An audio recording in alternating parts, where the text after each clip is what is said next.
안녕하세요. 로고스 학원에서 수능 국어를 담당하게 된 홍기석 강사입니다.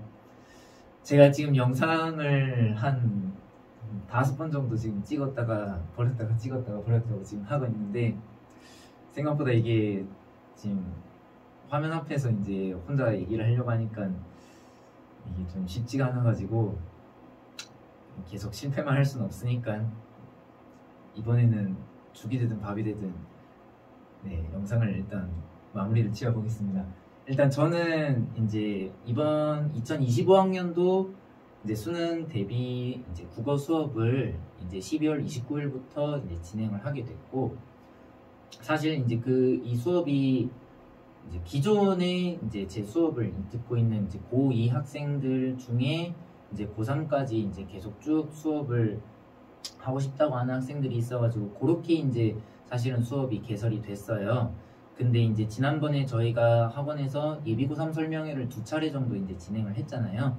근데 이제 그때 국어 수업 관련해가지고 이제 조금 궁금함을 이제 표하시는 학부모님들께서 계시기도 하고, 그리고 이제 지금 수강 신청을 이제 하신 분들 중에도 새로 이제 진입하는 학생분들도 있고 해서 저희가 이제 앞으로 어떻게 수업을 진행을 해 나갈 건지, 그리고 수업의 주안점은 무엇인지, 그리고 어떻게 공부를 이제 좀 강조를 어떤 부분을 강조하면서 이제 공부를 할 건지, 그런 것들에 대해 좀 전체적으로 안내하는 영상을 찍게 됐습니다. 일단 먼저 소개를 좀 드리면, 저는 이제 올해부터 로고스 학원에서 이제 국어 수업을 이제 담당하게 됐고, 그 이전에는 이제 최용호 국어학원 잠실원이라는 곳에서 2017년부터 이제 근무를 해왔어요. 그래서 뭐 연차로 따지면 이제 뭐 9년차를 앞두고 있는데, 아무래도 잠실 지역에서 이제 수업을 한 경험이 조금 많다 보니까 이 지역의 이제 학생들 진학 상황이라든지 이제 실력적인 부분이라든지 그런 부분에 대한 데이터가 조금 많은 편이라고 개인적으로 생각을 합니다.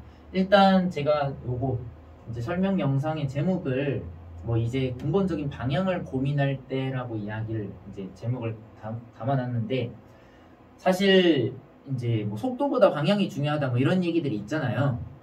뭐 속도가 아니고 속력이라고 해야 맞겠지만, 뭐 아무튼 간에 방향이 중요하다라고 하는 건 이제 누구나 다 아는 사실일 텐데, 저는 이제 뭐 수능의 여러 과목들 중에서 특히나 국어만큼 어떤 방식으로 어떤 방향으로 공부를 하는지가 중요한 과목이 개인적으로는 없다고 생각을 하거든요.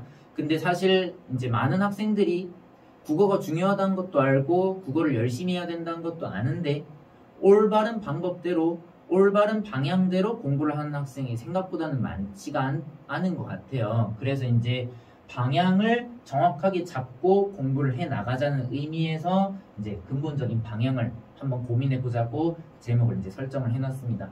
그래서 이제 그 방향이라고 하는 것이 무엇인지에 대해서 조금 안내를 드려야 될 것 같은데, 일단 올바른 방향에 대해 설명을 드리려면 잘못된 방향이 무엇인지부터 일단 먼저 확인을 해 볼 필요가 있을 것 같거든요. 그래서 대부분의 학생들이 하는 방식이면서 동시에 실패하기 쉬운 수능 국어의 공부 방법에 대해서 좀 말씀을 드려볼게요.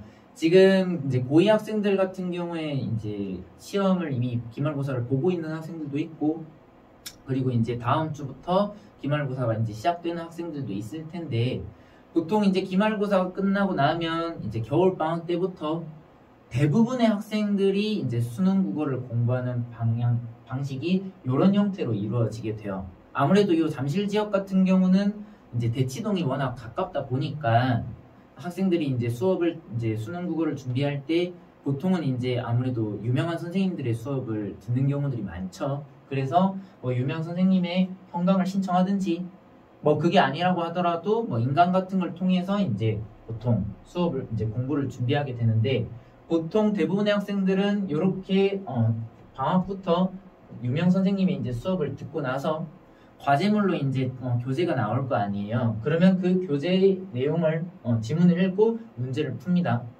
그러고 문제를 맞으면 그냥 동그라미를 치고 넘어가고, 문제를 틀리면 해설지를 읽어보든지 혹은 해설지의 내용을 그 문제에다가 옮겨 적든지 그런 형태로 공부를 하고 다음 페이지로 넘어가는 경우가 많아요. 근데 문제는 대부분의 학생들이 하는 이러한 형태의 공부 과정은 한 가지 반드시 들어가야 될 요소가 이제 빠져 있거든요. 그래서 이런 형태로 공부를 했을 때는 아무래도 수능에서 실패할 가능성이 매우 높아지게 됩니다. 그러면 이 과정에서 반드시 들어가야 될 그 요소가 뭐냐? 저는 그게 분석이라고 이제 개인적으로 생각을 하거든요. 즉, 텍스트가 있으면 그 텍스트의 내용이 어떻게 되는지, 그리고 문제에 1, 2, 3, 4, 5번 선지가 있으면 그 선지가 어떻게 구성되어 있는지를 자기 스스로의 힘으로 자기 나름대로 분석을 해본 다음에 다음 지문으로 이제 넘어가는 형태의 공부가 이루어져야 된다는 거예요. 근데 보통 대부분의 학생들은 이런 분석하는 형태의 공부를 해본 적도 없고, 그리고 해야 될 필요성도 잘 못 느끼기 때문에 요거 없이 그냥 공부를 해 나가게 되는데, 그렇게 문제 푸는 기계가 되어가지고 매일매일 이제 나오는 과제를 쭉 풀고 이제 수능장으로 들어가게 되면 아무래도 좋지 않은 결과가 나오는 경우들이 많다는 겁니다. 그래서 저는 이제 이 분석이라고 하는 것을 되게 중요하게 이제 생각한다고 보시면 될 것 같은데, 기본적으로 이제 수능은 아무래도 낯선 지문을 스스로의 힘으로 읽어내는 능력이 중요한 과목이라고 볼 수 있어요. 그런 점에서 이제 수능 국어는 내신과는 조금 차이점이 있잖아요. 내신이라고 하는 건 아무래도 뭐 외부 지문이라고 하는 게 있으니 나오기도 하지만, 기본적으로는 학교에서 시험 범위라고 하는 게 이제 정해져 있기 때문에 그 정해진 범위를 이제 열심히 공부를 해서, 물론 이때의 공부는 이제 암기 형태로 이루어지는 것이지만, 그래서 그렇게 공부를 하고 나서 시험장에서는 열심히 그냥 외운 걸 뽑아낼 수만 있으면 어느 정도 좋은 결과를 얻을 수가 있는데, 수능은 일단 원칙적으로 낯선 정보가 담겨있는 텍스트를 수험생들에게 던져준 다음에 그걸 제한된 시간 내에 정확하게 읽어낼 수 있는지를 측정하는 시험이라고 이제 봐야 되거든요. 그래서 자기 혼자 힘으로 지문을 읽는 능력을 키우는 게 되게 중요하다고 볼 수 있어요. 더불어서 수능의 이제 모든 선택지는 이의제기를 피하기 위해서 1, 2, 3, 4, 5번 225개의 선지를 모두 정합성 있는 논리로 설명 가능하게끔 이제 문제가 출제가 되거든요. 그래서 선택지가 있으면 그 선택지의 옳고 그름, 선지의 정합성을 학생들이 논리적으로 설명하는 형태로 공부를 해 나가는 게 되게 중요하다고 볼 수 있어요. 근데 이 과정이 아무래도 낯설기도 하고 조금 귀찮기도 하기 때문에 보통은 이 두 개를 하지 않고 그냥 학생들이 넘어가는 경우가 많다라는 게 현재 대부분 수험생들 공부 방식에 있어서 문제라고 생각을 하시면 될 것 같아요. 근데 이제 이렇게 말씀을 드리면 어차피 수능국어 EBS 연계 이제 50% 되는데, 뭐 문학 같은 경우는 뭐 한두 지문 정도 제외하고는 다 이미 학생들이 아는 지문이고, 독서 같은 경우도 뭐 요즘에 연계가 강화되어가지고 이제 EBS에 나와 있는 지문들이 출제가 되지 않냐, 그렇게 생각을 하실 수도 있을 것 같아요. 근데 연계가 된다고 하는 것이 학생들에게 꼭 유리한 것만은 아니라는 걸 이제 공부를 할 때 좀 명심할 필요가 있을 것 같습니다. 제가 이제 연계의 역설이라고 지금 얘기를 해놨는데, 저는 개인적으로 EBS 연계 지문을 공부하는 것에 대해 솔직하게 말씀드리면 조금은 회의적인 시선을 가지고 있는 사람 중에 하나예요. 이제 문학 같은 경우는 아무래도 지문이 똑같이 나오다 보니까 이제 그 똑같이 나와 있는 지문을 이제 기억하고 있으면 아무래도 시간 단축 면에서 도움을 얻을 수가 있는데, 독서 같은 경우는 사실 이제 EBS에 수록된 지문이 그대로 나오지는 않잖아요. 소재 같은 것들이 이제 관련성을 지니고 있지는 않지만, 어쨌건 수능 시험장에서 마주보는 지문은 학생들이 처음 보는 이제 텍스트인 경우들이 많고, 문학이 똑같은 지문이 나온다고 하더라도 문제 자체는 전혀 다른 형태로 이제 출제가 되기 때문에 사실 연계 지문을 안다라는 게 실제로 문제풀이에 도움이 되는지는 조금 생각을 해볼 필요가 있습니다. 그래서 제가 익숙한 것이 오히려 우리를 혼란스럽게 한다라고 지금 적어놨는데, 지금 여기에 쭉 제가 해놓은 건 뭐 이건 읽으실 필요는 없어요. 요거는 EBS 홈페이지 들어가면 다 나와있고, EBS 홈페이지에서 2024학년도 수능의 연계 문항에 대한 분석을 지금 쭉 적어놓은 거거든요. 그래서 지금 10번 문항 독서 지문 같은 경우 보면 뭐 EBS 수능 교재 연계 지문으로 수험생이 친숙하게 느꼈을 거고, 지문에 충분한 정보가 제공되어 있어가지고 지문 독해만으로 문항 해결할 수 있다. 15번 EBS 수능 교재에서 노자의 도에 대한 한비자의 견해가 명확하게 지시되어 있고 충분히 공부했으면 도에 대한 왕한석, 오징의 입장을 어렵지 않게 이해할 수 있다. 그리고 27번 문학입니다. 얘는 EBS 나가 현대신대 수능교재 연계작품으로 수험생들에게 익숙했고 다 역시 글쓴이의 생각이 명시적으로 제시되어 있어서 전체적인 내용을 이해하는 데 어려움이 없었을 것이다. 이렇게 지금 EBS에서 분석을 해놓고 있어요. 이거는 이제 아무래도 올해 이제 킬러 문항을 없애야 된다라고 하는 게 이제 국정과제처럼 이제 내려와가지고 이제 수능을 출제하는 데 있어가지고 킬러 문항 배제를 위해서 조금 평가원에서 공을 많이 들였잖아요. 그래서 EBS에서도 지금 연계지문 열심히 공부했으면 충분히 문제 풀 수 있었다. 이번 수능은 그랬다. 라고 지금 얘기를 하고 있는 건데 자 10번, 15번, 27번 얘네들을 지금 보면 지금 처음 말씀드린 10번이 이번 수능에서 오답률 1위입니다. 오답률 71%. 그 다음에 15번 얘가 오답률 3위거든요. 마찬가지로 69.7% 70%에 근접합니다. 그리고 아까 27번 얘는 문학 오답률 8위인데 지금 62.5% 오답률이 나왔죠. 거의 대부분 수험생들 둘 중에 하나 이상은 다 틀렸다라는 건데 지금 보시면 알겠지만 지금 10, 15, 16 요거는 독서 지문이고 34번, 27번은 이제 문학 지문이거든요. 5번은 독서 지문. 근데 요 오답률 1위부터 10위 안에 있는 애들 중에 이 60% 넘는 얘네들이 전부 다 연계 지문이에요. 이번 수능에서 독서는 4지문이 전부 다 연기가 됐고 문학 같은 경우는 현대소설 하나 제외하고는 전부 다 연기가 됐는데 문제는 연계된 놈들의 오답률이 이 정도로 나온다는 거예요.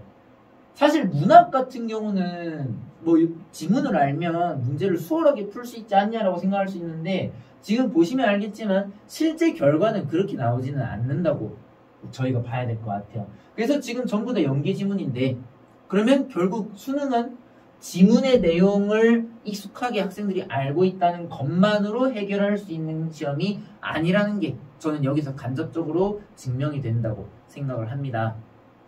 결국 이제 수능국어는 수능국어 학습의 이제 근본적인 방향은 아까 말씀드렸던 것처럼 학생이 스스로 지문을 분석하면서 지문의 흐름이 어떻게 되는지 그래서 핵심적으로 말하고자 하는 바가 무엇인지를 스스로 납득하고 그리고 선지가 아까 논리적으로 정합성 있게 구성이 된다고 했는데 어떤 식으로 선지가 구성되는지를 학생 스스로 분석을 해나가면서 그 정합성을 획득해 나가는 형태의 공부가 필요하다고 개인적으로 생각을 하거든요.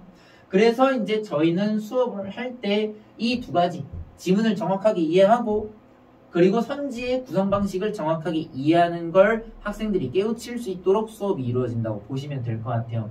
그걸 위해서 저는 아까 말씀드렸던 그 분석이라고 하는 과정이 공부를 할 때 반드시 이제 들어가야 된다고 생각을 하는 편입니다. 그러면 구체적으로 이제 분석이라고 하는 건 빛이 와가지고 어떻게 해야 되냐? 지금 요거는 제가 이제 학생들한테 분석할 때 샘플로 이제 보통 보여주는 건데 지금 이렇게 텍스트가 있으면 지금 지문을 분석한다라고 하는 건 이 텍스트에서 핵심이 되는 요소가 무엇인지를 학생들이 스스로 뽑아내고 그리고 지문의 이제 구절들 중에서 겉으로 명시되어 있는 것 외에 학생들이 속에 담겨있는 뽑아내야 될 의미가 무엇인지를 정리하는 과정이 지문 분석이라고 보시면 될 것 같아요. 그리고 지금 문제 분석 같은 경우도 지금 선지 하나하나 1, 2, 3, 4, 5번이 있으면 거기에 대한 부연 설명들이 지금 메모 형태로 지금 붙어 있는데 이런 형태로 옳은 선지가 있으면 그것이 왜 옳고 틀린 선지가 있으면 그것이 왜 틀렸는지를 학생들이 스스로 설명하게끔 이제 연습을 하는 게 분석이라고 이제 보시면 될 것 같아요. 그래서 이런 형태로 저희는 1년 동안 매 지문을 공부를 해나간다고 생각을 하시면 될 것 같습니다. 그래서 이제 저희가 이제 앞으로 1년 동안 공부하게 될 1년의 진행 과정을 간단하게 조금 말씀을 드리면 일단 이제 금요일에 저희가 이제 수업이 예정이 돼 있잖아요.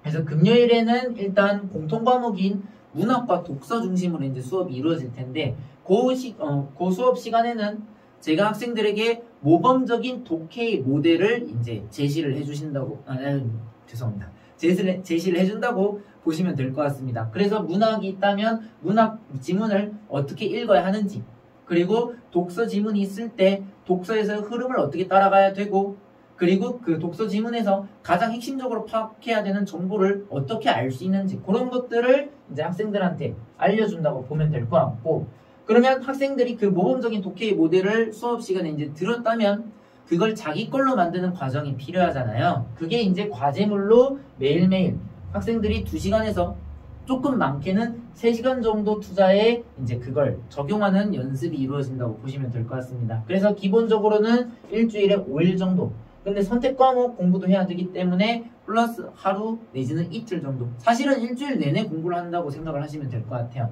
그래서 이렇게 과제가 이루어지고, 그리고 저희는 클리닉 수요일 목요일에 이제 제가 금요일은 수업이 있으니까 수요일 목요일에 일단 현재 클리닉이 예정되어 있는데, 아무래도 수업 시간에 들은 걸 학생들이 스스로 이제 적용을 해 나가다 보면 기존에 해오지 않았던 방식대로 이제 연습을 하는 거기 때문에 적용을 하는 게 생각보다 쉽지는 않아요. 그리고 내가 읽은 부분, 내가 읽은 깊이와 실제로 읽었어야 했던 깊이가 일치하는지 아닌지도 학생들이 이제 파악하는 게 쉽지가 않잖아요. 그래서 그런 부분들에 대한 보충이 클리닉 때 이루어진다고 보시면 될 것 같습니다. 그래서 그 모범적인 독해 방법을 적용하는 과정에서 막히는 부분이 있다면 그 막히는 부분을 클리닉 시간에 제가 보강하는 형태로 그렇게 수업이 이루어진다고 생각을 하시면 될 것 같아요. 그래서 그걸 바탕으로 이런 일련의 과정을 바탕으로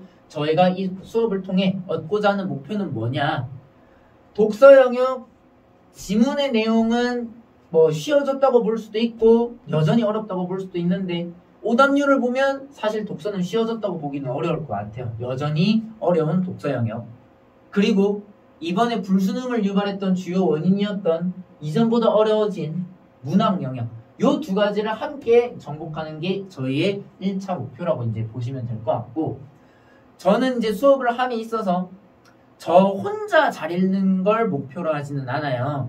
사실 제가 잘 읽는 게 중요한 게 아니고 학생들이 저처럼 읽을 수 있도록 하는 게 사실 수업에 있어서 무엇보다도 중요하다고 볼 수 있는데, 보통 이제 학생들이 이제 국어 공부를 하다 보면 와 막 앞에서 그 막 유명한 선생님들이 쫙 멋있게 이제 지문을 읽어주면 진짜 잘한다.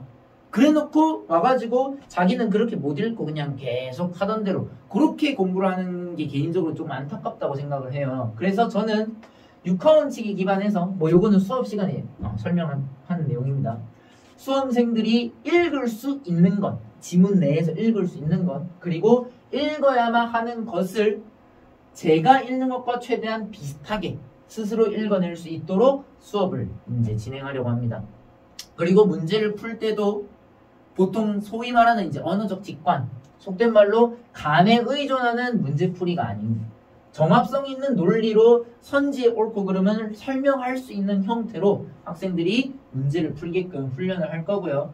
그리고 정확도를 높이는 것뿐만 아니라 사실은 시험을 잘 보기 위해서는 속도를 이제 내는 것도 중요하잖아요. 이 둘이 반비례 관계를 가지고 있기 때문에 정확하게 읽으려면 시간이 많이 걸리고 빨리 읽으려면 정확도가 이제 떨어지는 그런 문제가 발생하는데, 그 두 마리 토끼를 한 번에 잡을 수 있도록 이제 수업을 진행하려고 합니다. 사실 결국 뭐 이러나 저러나 뭐 이런 얘기들 다 뭐 중요한 게 아니고, 저희의 목표는 결국에는 학생들이 원하는 대학을 보내는 거라고 이제 볼 수 있잖아요. 저는 학생들이 국어 때문에 대학을 못 가는 일은 절대 없도록 하자를 개인적인 사명으로 삼고 있어요. 그래서 이제 보면 이제 수학이나 영어나 뭐 혹은 탐구 과목 같은 경우는 나름대로 이제 열심히 공부해가지고 이제 수능에서 좋은 결과가 나오는데, 사실 이제 이 지역 학생들을 보면 영수타면 되게 잘하는데 국어 성적이 안 나와가지고 안타깝게 시대인재나 강남대성에 문을 두드리는 학생들이 많은 편이거든요. 그래서 저는 절대 그런 일은 없도록 하겠다. 학생들이 국어 덕분에 대학을 갈 수 있도록 하겠다. 그것이 저의 이제 궁극적인 사명이자 수업 목표라고 생각을 하시면 될 것 같습니다. 그래서 이제 아까도 말씀드렸지만 사실 뭐 요 수업은 원래는 이제 기존에 계속 수업을 1학년 때부터 수강을 해왔던 학생들이 이제 고3까지 이제 수업을 좀 해달라고 요청을 해서 제가 이제 올해 내년에도 진행을 하게 된 거예요. 그 이전에도 이제 계속 수업을 진행을 해 오긴 했었는데 내년 같은 경우는 저도 이제 조금 고민을 하고 있던 차에 로고스 학원에서 이제 올해부터 이제 근무를 했기 때문에 근데 이제 아무래도 학생들이 대치동으로 갈 수 있는데 굳이 이제 제 수업을 듣고 싶어 한다면 저도 이제 마지막까지 학생들을 조금 책임지고 싶은 마음에 수업을 열게 됐거든요. 물론 그렇다고 해서 이제 처음 진입한 학생들이 수업을 들을 수 없는 건 아닌데 다만 저는 학생들이 꼭 물론 많으면 좋겠지만 꼭 많을 필요는 없다고 개인적으로 생각을 해요.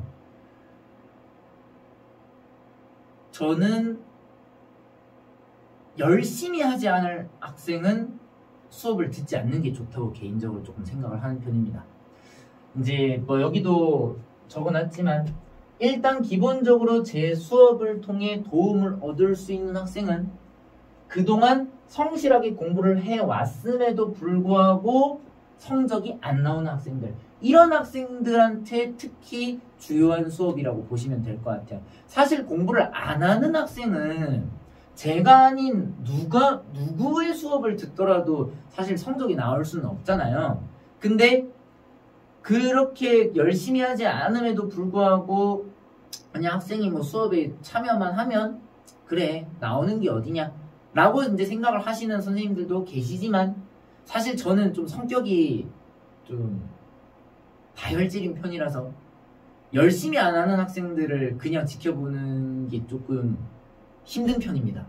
그래서 잔소리도 지금 이미 수업을 듣고 있는 학생들은 이미 익히 알고 있지만 잔소리도 엄청 많이 하는 편이고 속된 말로 학생들이 조금 불성실하다 싶으면 갈구기도 되게 많이 갈구는 편이에요. 왜냐하면 저는 학생들에게 도움을 주기 위해서 지금 이 칠판 위에 서는 건데 학생들이 그 수업에 아무래도 호응을 해줘야지 학생들 스스로도 이제 호응을 해서 부지런히 따라와줘야지 이제 성적이 오를 수가 있는 거잖아요. 그래서 열심히 하지 않는 학생들은 기본적으로 수업을 듣지 않는 게 저는 개인적으로 맞다고 생각을 합니다. 열심히 하는데 그럼에도 불구하고 성적이 안 나온 학생들, 그런 학생들은 수업을 들었을 때 제가 많은 도움을 줄 수 있다고 생각을 하고 비슷한 맥락에서 저는 개인적으로 아까 여기 수업, 과제, 클리닉 이 세 단계 중에서 클리닉을 되게 중요하게 이제 생각을 하는 편이거든요. 아무래도 이제 주말이 아니죠. 금요일 수업 같은 경우는 아무래도 강의식으로 수업이 이루어지기 때문에 학생들이 막 이해가 안 되거나 모르는 게 있어도 물론 제가 질문을 이제 수시로 받겠지만 그걸 완벽하게 해결하는 게 어렵고 과제를 하는 과정에서도 학생들이 이제 매일매일 과제를 하면서 그 내용을 100% 소화하는 건 힘들잖아요. 그래서 여기에서 70% 내지는 과제를 하면서 뭐 5, 60% 그 정도 받아먹은 내용을 완벽하게 100%까지 만들기 위해서 클리닉이 이제 존재를 하는 건데 이걸 꾸준히 나오지 않으면 5, 60%만 흡수한 상태로 1년을 보내게 될 수밖에 없잖아요. 그래서 저는 클리닉을 무조건 나와야 된다고 그냥 국어는 일주일에 2번 나오는 거라고 생각하라고 학생들한테 얘기를 하는 편이거든요. 그래서 클리닉에 빠지지 않고 꾸준히 나올 수 있는 학생들 물론 시험 기간이라든지 학기 중에는 뭐 여러 가지 변수가 있고 당연히 아프면 집에서 쉬어야죠. 근데 그런 변수들을 제외하고 그냥 뭐 집에서 잤어요. 혹은 뭐 오늘 약속이 있어가지고 뺄게요. 이런 식으로 공부를 하는 학생들은 수업을 듣지 않는 게 좋습니다.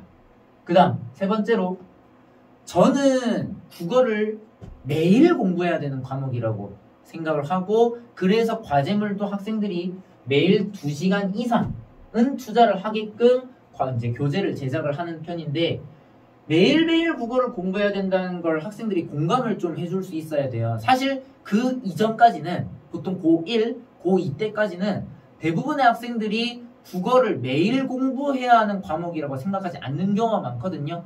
근데 그런 인식을 그대로 가지고 고3에 올라온 학생들은 과제물 같은 걸 내주면 하루 내지는 이틀 동안에 그냥 번개불에 콩 볶아 먹듯이 그냥 씩 해가지고 가져오는 경우들이 많아요. 근데 그런 식으로 몰아서 하루 이틀 정도만 투자를 해가지고 공부를 하게 되면 무슨 문제가 발생을 하냐? 아까 말했던 그 1년의 단계에서 분석하는 단계가 빠져버립니다. 문제 풀고 채점하는 건 사실 뭐 뭐 20분이면 해요. 하루에 4지문을 만약에 공부한다고 치면 문제당 뭐 10분 정도만 잡아도 그냥 한 문제당 10분 잡으면 한 40분 걸리겠네요. 4지문이면 40분 정도 걸리고 채점하고 틀린 거 뭐 해설지 읽어보는 거 하면 1시간이면 하거든요. 근데 매일 2시간을 투자해야 된다는 건 1시간 정도 문제 풀고 채점을 했으면 나머지 1시간에서 2시간 정도는 분석을 하는데 투자를 해야 된다는 건데, 그걸 매일매일 하지 않고 몰아서 번개불에 콩볶아 먹듯이 하게 되면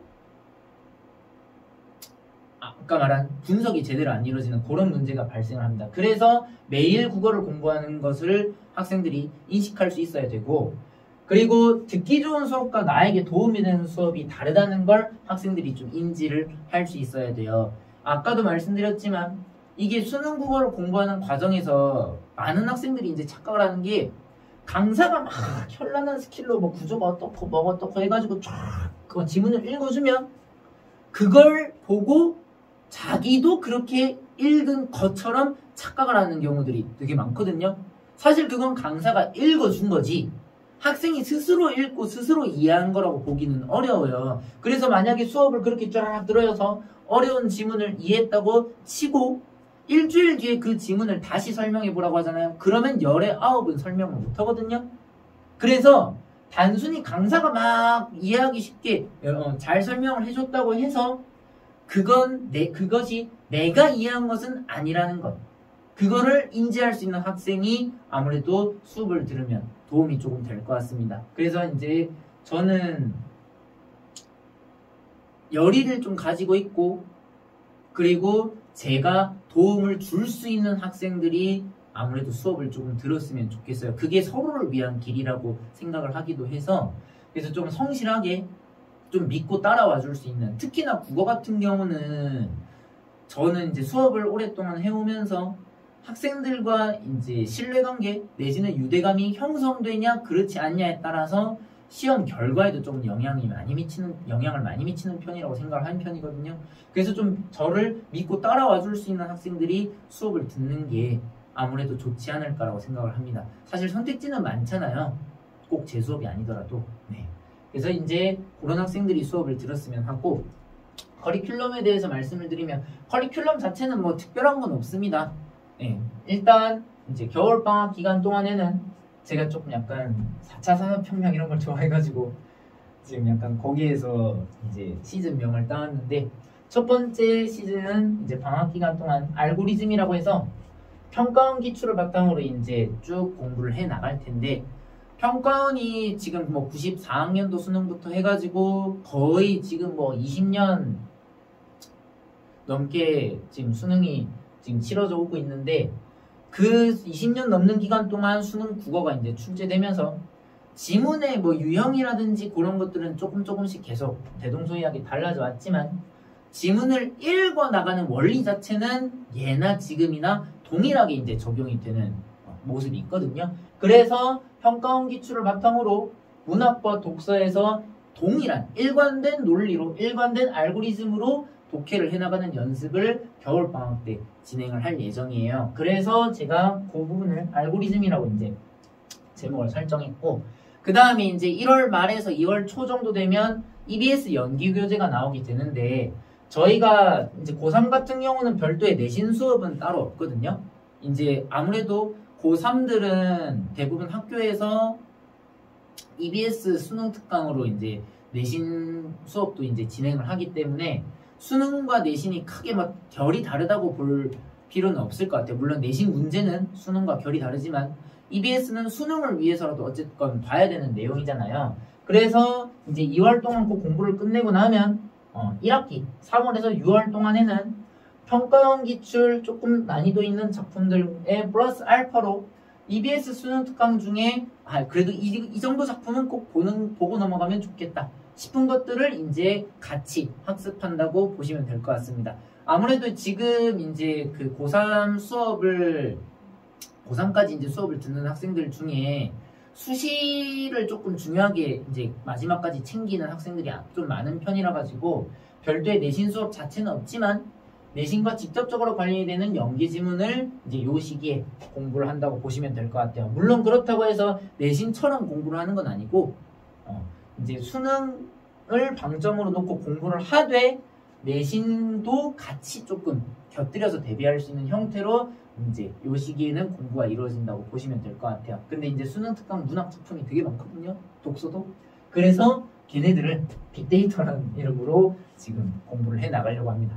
그 다음에 이제 1학기가 마무리될 때쯤 되면 저희가 이제 요 시기 중에 이제 6월 모의평가를 보게 될 거잖아요. 근데 이제 학평과 다르게 모평 같은 경우는 이제 1월부터 이제 6월까지 대략 반년 정도 되는 기간 동안 학생들이 제대로 공부를 잘 해왔는지를 확인하는 1차 점검이라고 이제 보시면 될 것 같아요. 그래서 이제 6월 평가원을 보고 나서 약점이 이제 발견이 됐다면 그 약점을 보완하는 단계가 필요할 텐데 그걸 저는 7, 8월 백테스팅이라는 이름으로 진행을 하려고 합니다. 그래서 문학이랑 독서 중에 조금 난이도가 높은 아무래도 수능은 이제 기존에 나왔던 평가원 기출보다 이번 올해 수능에서도 확인됐듯이 난이도가 좀 높아질 가능성이 높잖아요. 변별력을 이제 확보하기 위해서. 그래서 고난도 문학 제재 그리고 뭐 리트나 사관학교 기출 같은 이제 고난도 독서 제재에 대한 학습을 진행을 할 예정이고 그리고 EBS 수능 완성이 이제 여름방학 들어갈 무렵에 나오게 되는데 그 수능 완성 관련된 내용들도 요 시기에 공부를 한다고 보시면 될 것 같습니다. 자, 그렇게 여름방학을 보내고 나면 이제 9월 평가원을 이제 치르게 되고 그때부터는 파이널 시기로 이제 넘어갈 텐데 사실 파이널 시기에는 최대한 실전 감각을 끌어올리는 게 중요할 것 같아요. 그래서 이 시기에는 이제 매일매일 공부하는 것에 플러스 알파로 실전 모의고사를 부단히 풀면서 이제 실전 감각을 좀 올려야 되는데 그걸 저는 머신러닝이라는 말로 지금 제목을 정했습니다. 학생들이 뭐 많게는 일주일에 3회, 4회 정도 모의고사를 쭉 풀어나가면서 이제 그 실전과 연습 시의 괴리를 줄여나가는 훈련이 요 시기에 이루어진다고 보시면 될 것 같고 이걸 부단히 반복을 함으로써 이제 당장 수험장에 들어갈 수 있는 그런 단계로 만드는 게 저희의 목표라고 보시면 될 것 같습니다. 그래서 이제 이렇게 1년의 과정을 거쳐서 수업이 진행될 예정이고 선택 과목은 지금 현재 수업을 들을 예정인 학생들은 대부분 언어와 매체를 선택을 한 상황인데 근데 이제 제가 현재 고2 같은 경우는 잠신고 잠일고를 맡고 있고 잠신고 잠일고는 이제 2학년 2학기 때 학교에서 언어와 매체를 배워요. 근데 이제 영동일고나 정신여고 학생들은 따로 언매 수업을 이제 배우지 않고 그게 3학년 때 이제 3학년 1학기 때 언매를 배우게 되거든요. 그래서 선택 과목은 일단 금요일 본 수업 때 따로 이루어지지는 않고 왜냐하면 화법과 작문을 선택하는 학생들도 있을 수 있기 때문에 대신에 문법 같은 경우는 제가 방학 중에 영상을 쭉 촬영을 해서 그 영상을 학생들이 보고 피드백을 하는 형태로 이제 수업이 이루어질 예정입니다. 그리고 이제 화작을 선택한 학생과 언매를 선택한 학생을 제가 확인한 다음에 그 각 선택 과목이 맞는 자료를 제공하고 그 질의응답 같은 것들은 클리닉 시간에 함께 이루어지는 형태로 공부를 한다고 보시면 될 것 같습니다. 네, 그래서 일단 여기까지 이제 저희가 앞으로 1년 동안 어떻게 공부를 해 나갈지에 대한 전반적인 안내를 조금 드렸고 사실 지금 제가 지향하는 그리고 학생들이 해 나가야 하는 그 1년의 과정들이 쉽지는 않아요. 아무래도 기존에 공부를 해왔던 방식은 조금 쉬운 방법이라고 한다면 하나하나 분석을 하고 내가 지문을 옳게 이해한 게 맞는지 고민을 하고 이 선지가 왜 맞고 왜 틀렸는지를 학생들이 막 설명을 하는 게 힘들거든요, 사실은. 근데 저는 개인적으로 옳은 길은 늘 어렵다고 생각을 합니다. 그래서 내가 어려움을 겪고 있다고 한다면 그건 잘하고 있는 것이라고 이제 생각을 해도 된다고 보거든요. 그래서 옳은 길은 늘 어렵다는 것. 근데 어렵기 때문에 그만큼 가치가 있다라는 마음으로 학생들과 1년 동안 이제 수업을 해 나가고 싶고 쉽지 않은 길이지만 옳은 방향으로 나아감으로써 아까 말씀드린 저희의 목표 학생들이 한 방에 원하는 대학에 갈 수 있도록 그렇게 이제 수업을 해 나가도록 하겠습니다. 네, 그래서 여기까지 예비고3 이제 수업에 대한 안내 영상이었고요. 뭐 궁금하신 점이 있으시면 이제 저는 이제 학원의 주 7일 상주를 하고 있는데 제가 모르긴 몰라도 제가 아마 원장님 다음으로 학원에 오래 남아 있는 사람이 아닐까 싶은데 네, 학원에 이제 뭐 전화를 주셔도 되고 아니면 뭐 혹시 학원에 이제 방문을 하시면 제가 대부분 이제 주말을 제외하고는 주말에는 수업이 있기 때문에 그리고 지금 직보 기간을 제외하고는 웬만하면 학원에서 직접 이제 상담을 드릴 수 있을 것 같아서 궁금하신 점 있으시면 언제든지 학원으로 연락을 주시면 상세하게 네, 안내를 드리도록 하겠습니다. 네, 여기까지 국어 강사 홍기석이었습니다.